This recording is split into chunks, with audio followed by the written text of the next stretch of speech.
अस्सलाम वालेकुम नाज़रीन, एक नई वीडियो के साथ आपकी खिदमत में हाजिर हूँ। नाज़रीन, चीफ जस्टिस और नवाज़ शरीफ मुल्क से फ़रार हो गए। काजी फ़ायज़ ईसा साहब 24 घंटे भी पाकिस्तान में ना गुजार सके।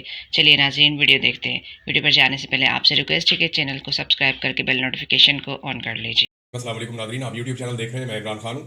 मियाँ नवाज शरीफ साहब ने अपना रिकॉर्ड टूटने नहीं दिया, बल्कि मियाँ साहब का जो सबसे करीबी आदमी है उसने भी मियाँ साहब के नक्शे कदम पर चलना पसंद किया। दोनों पाकिस्तान छोड़कर चले गए। कुर्सी जैसे ही छिनी वैसे ही जो है वो जहाज़ की कुर्सी जो है वो बुक हो गई। यानी या तो कुर्सी पे बैठेंगे, और अगर कुर्सी नहीं रहेगी तो फिर जहाज़ की कुर्सी पे बैठेंगे और पाकिस्तान छोड़कर अपने देश चले जाएंगे। काजी फ़ायज़ ईसा ने 24 घंटे पाकिस्तान में नहीं निकाले। यानी जिन जजेस ने उनको इज्जत बख्शी, उनकी अलविदाई तकरीब में आए, काजी साहब ने उन जजेस की भी तकरीब में शिरकत करना गवारा नहीं किया। यानी justice Yahya Afridi chief justice of Pakistan बने, बहुत सारे लोगों ने उसमें शिरकत की, लेकिन काजी फ़ायज़ ईसा उसमें शिरकत किए बगैर पाकिस्तान से चले गए। ये वो शख्स है जो चीफ जस्टिस ऑफ पाकिस्तान के ओहदे से उतरने के बाद 24 घंटे पाकिस्तान में नहीं रुक सका। बातें करता है हुब्बुल वतनी की, बातें करता है पाकिस्तान की, बातें करता है आईनी पाकिस्तान की, बातें करता है इंसाफ की सरबुलंदी की, बातें करता है इंसानी हुकूक की। लेकिन हालत यह है कि जिस मुल्क का वो चीफ जस्टिस था, वो अपने ओहदे से उतरने के बाद 24 घंटे भी उस मुल्क में नहीं गुजार सका, बल्कि मुल्क को छोड़कर निकल लिया और मियाँ नवाज शरीफ साहब की रवायत जो है उस पर चलना शुरू कर दिया। अब काजी फ़ायज़ ईसा साहब जो है वो इस मुल्क में फस्तायत का एक बाजार गर्म करके छोड़कर गए। आलमी रिपोर्टें आ रही हैं कि पाकिस्तान में जो लॉ एंड ऑर्डर की सिचुएशन है, जो अदलिया की सूरत हाल है, वो दुनिया के 142 मुल्कों में से 140वें में पाकिस्तान है। जो टॉप 3 मुल्क हैं जिनके अंदर बदतरीन पाकिस्तान के अंदर यानी लॉ एंड ऑर्डर की सिचुएशन जिन टॉप 3 मुल्कों में बहुत खराब है, उनमें एक पाकिस्तान है तीसरे नंबर पे पूरी दुनिया में। 142 मुल्कों में 140वें नंबर पे हम खड़े हैं। और ये कोई आज नहीं हुआ, ये पुराना खेल है। लेकिन जिन्होंने इस महात्मा को लाके ये तजर्बा किया था, जिनके लिए काजी फ़ायज़ ईसा इंसाफ का एक देवता था, जिन्हें यह लगता था कि ये आदमी आएगा तो इंसाफ का बोलबाला हो जाएगा पाकिस्तान में, उन सारे लोगों को शर्म आनी चाहिए और उन सारे लोगों को जो है वो शीशे में अपनी शक्ल देखनी चाहिए और अपने ऊपर लानत भेजनी चाहिए कि हमने किस आदमी को सपोर्ट कर दिया था। यानी ये वो काजी फ़ायज़ ईसा है जिसके दौर में फिर अदलिया बेहतर होनी चाहिए थी ना। इतना बड़ा महात्मा लाके आपने बैठा दिया था, इंसाफ का देवता, तो बेहतर होनी चाहिए थी। कोई बेहतरी नहीं आई, कोई बेहतरी नहीं आई, और जाते जाते भी इंसाफ का गला घूंट कर गए। तो जनाब काजी फ़ायज़ ईसा साहब जिन्होंने कहा था पाकिस्तान तरीके इंसाफ के लोगों को, और जिन लोगों से वो नफरत करते थे, उन्हें काजी साहब ने कहा था कि अगर आप किचन की गर्मी बर्दाश्त नहीं कर सकते तो फिर आप निकल जाएं और छोड़ दें। तो काजी साहब हम आज भी किचन में खड़े हैं। हमने 2.5 साल इस फस्तायत को बर्दाश्त किया। 9 दफा तो मैं आपके सामने बैठा हूं जो गिरफ्तार हुआ। मुझे अगवा किया गया, रियासती जबर का मैं शिकार हुआ। इस मुल्क के इदारों ने मेरे ऊपर बदतरीन टॉर्चर किया, मुझे मेरा मौक़िफ़ बदलने पर मजबूर किया। मैं आपसे इंसाफ मांगता रहा और आपने मुझे बुलाकर इंसाफ नहीं दिया।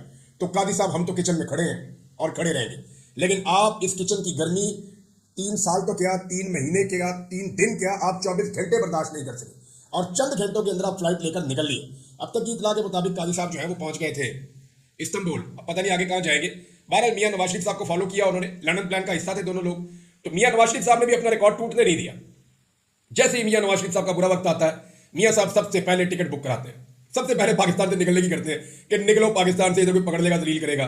और पाकिस्तान में तो हालात वैसे ही मियाँ साहब के बहुत खराब है। जैसे ही गेम मियाँ साहब के हाथ से निकली, मियाँ साहब पाकिस्तान से फरार हो गए, निकल गए। अच्छा, मियाँ साहब ने निकल के जाना कहा था, पहले दुबई पहुंचे, वहां बादशाहत है, लेकिन वहां पे भी मियाँ साहब का इस्तकबाल हुआ।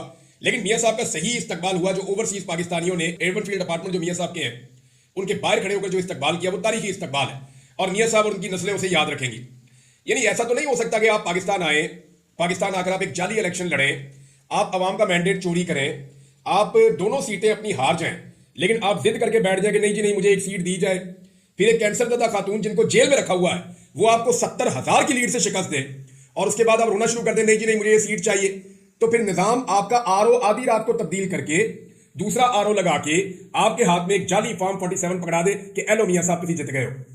और ये सारा कारनामा करके आप बाहर जाएंगे तो ओवरसीज पाकिस्तानी आपको छोड़ेंगे। लंदन में आपकी बेटी वज़ीर आला नहीं है। ये मुझे हैरत हो रही थी कि लंदन में जब एहतजाज हुआ तो ना वहां आंसू गैस चली, ना वहां डंडे चले, ना वहां टॉर्चर हुआ, ना वहां फस्तायत थी, ना लंदन में जो है वो दफा 144 का नफाज हुआ, ना वहां पे लोगों को गिरफ्तार किया गया, ना वहां पे किसी ने रबड़ की गोलियां चलाई, कुछ भी नहीं हुआ। ये वही होगा जहां नवाज शरीफ और उसका खानदान होगा, जहां ये जालिम रहेंगे, जहां पाकिस्तान की एस्टेब्लिशमेंट और पाकिस्तान की फस्तायत ज़दा हुकूमतें होंगी, वहीं पर ये सारी हरकतें होंगी और कहीं नहीं होगी। दुनिया को इस बात की समझ आ गई है कि हम जिन लोगों से टैक्स लेते हैं वो हम पे एहसान करते हैं, हमने उनका एहसान मानना है, उनकी खिदमत करनी है। पाकिस्तान में उल्टा सिस्टम है, अवाम से टैक्स लेते हैं, अवाम इन्हें पैसे देती है, ये अवाम के ऊपर ही बादशाह बन के बैठ जाते हैं। फिर अवाम को डंडे भी मारते हैं, अवाम को सोटियां भी मारते हैं, अवाम को रबड़ की गोलियां भी मारते हैं, उन पे आंसू गैस भी फेंकते हैं, उनकी बात भी नहीं सुनते, उनके ऊपर टैक्सेस भी ज्यादा लगाते हैं और उनके लिए जिंदगी को तंग भी कर देते हैं। फिर इंसाफ नाम की कोई चीज भी उनको अवेलेबल नहीं है। ये सिर्फ पाकिस्तान में हो सकता है, बहुत से मुल्कों में ऐसा नहीं होता। बहरहाल मियां नवाज शरीफ साहब का जो आइडिया है वो हमेशा से बहुत अच्छा रहता है। उन्हें बिल्कुल वक्त से पहले पता लग गया कि अब बुरा वक्त आ गया है, लिहाजा निकल लो पाकिस्तान से। तो नवाज शरीफ साहब एक मरतबा फिर अपनी रवायत को बरकरार रखते हुए पाकिस्तान से फरार हो गए हैं। वहां ओवरसीज पाकिस्तानियों ने बेहतरीन नारेबाजी के साथ मियां साहब का इस्तेमाल किया और उन सबका जो सबसे फेवरेट नारा था, जो ज्यादा मैंने सुना, वो ये था कि मरियम के पापा चोर हैं। ये नारा सबसे ज्यादा ओवरसीज पाकिस्तानियों ने लगाया, आप रिकॉर्ड निकालकर देख भी सकते हैं। बहरहाल मियां साहब ने अपनी कुव्वत फैसला से काम किया और फौरी तौर पर निकल लिए। मियां साहब अच्छी तरह जानते हैं कि उनका दौर खत्म हो गया। मियां साहब को आइडिया है कि अब इस निजाम के पास इमरान खान के सामने घुटने टेकने के अलावा और कोई रास्ता नहीं है। जितने रास्ते थे सारे अपनाकर देख लिए और अब खबरें कुछ ऐसी आ रही है, मिसाल के तौर पे एयरवाई के ऊपर टिकट चल रहे थे, मैंने सोशल मीडिया पे देखे हैं, खुद मैंने वो खबर नहीं देखी, लेकिन हुकूमत कुछ इस तरह के फैसले कर रही है कि मुमकिन है कि हुकूमत छोड़ने पर रजामंद हो जाए और हुकूमत जो है वो हुकूमत को खत्म कर दे। वो इसलिए कि उन्हें लगता है कि इदारों ने उनको वो सपोर्ट नहीं दी जो सपोर्ट उन्हें बड़े बड़े मामलों में मिलनी चाहिए थी, लेकिन सपोर्ट तो मिली नहीं। अब कादी फायद ईसा साहब को क्या कोई और होता मिल जाएगा?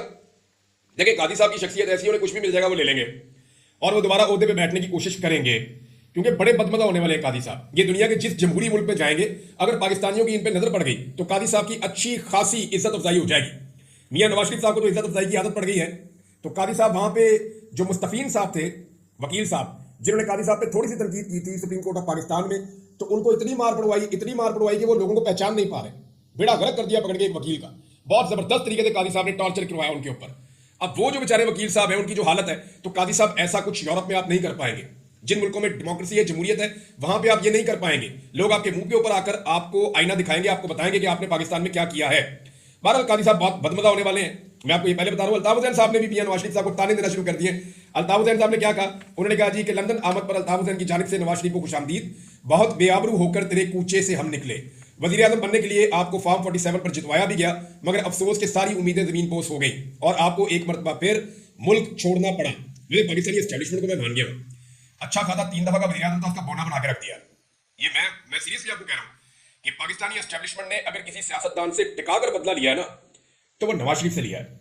यानी नवाज शरीफ ने एस्टेब्लिशमेंट को चैलेंज किया बगैर पब्लिक सपोर्ट के। चैलेंज वो करे जो खुद साफ हो, जिसने कभी करप्शन ना की हो, बेईमानी ना की हो, मनी लॉन्ड्रिंग ना की हो, 2 नंबरी ना की हो, तो वो बंदा चैलेंज करे तो अच्छा भी लगता है।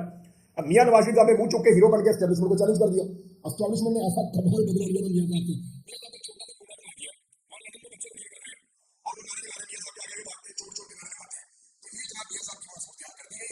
जबकि अगर एस्टेब्लिशमेंट से किसी ने बदला लिया तो वो आसिफ अली जरदारी ने लिया। यानी जरदारी साहब सियाणे हैं, उन्होंने एस्टेब्लिशमेंट से बदला लिया है कि सारा मलबा एस्टेब्लिशमेंट पे गिर गया। पाकिस्तान की एस्टेब्लिशमेंट इतनी बदनाम कभी नहीं थी जितना आसिफ अली जरदारी ने कर दिया। तो एस्टेब्लिशमेंट से एस्टेब्लिशमेंट की इज्जत आसिफ अली जरदारी ने छीन ली और मियां नवाज शरीफ साहब की इज्जत वैसे ही रुल गई। जी तो नाज़रीन, नवाज शरीफ ने अपना रिकॉर्ड टूटने नहीं दिया और काजी फायज ईसा ने भी उन्हीं के नक्शे कदम पर चलना पसंद किया। पाकिस्तान में आईनी तरमीम होने के बाद दोनों मुल्क छोड़कर चले गए। कहाँ गई इनकी हुबुल वतनी? नाज़रीन, आपकी इस बारे में क्या राय है? अपनी राय का इजहार ज़रूर कीजिए।